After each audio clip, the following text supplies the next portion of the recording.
Today, magluluto tayo ng ginataang crabs. Simple lang ang ating lulutuin. Ayan lang ang ating simpleng ingredients. Ilagay tayo ng mantika. Ilagay ang bawang. Sutay lang natin siya hanggang mag-brown or golden brown or hanggang lumabas yung kanyang aroma. Isunod natin ang sibuyas. Isutay din natin hanggang lumambot or lumabas yung kanyang aroma. Isunod natin ang luya. So, after natin magisa lahat, ilagay na natin yung ating coconut milk.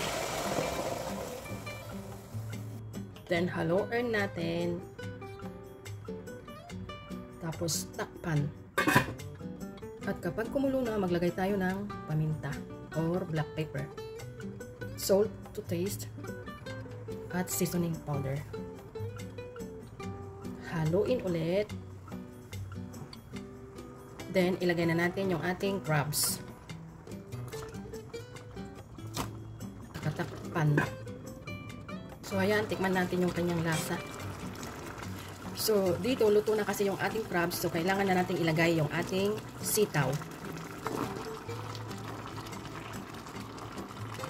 So, ayan na. Takpan ulit natin.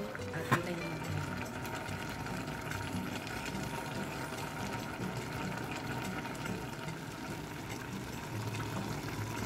Check na natin kung luto na.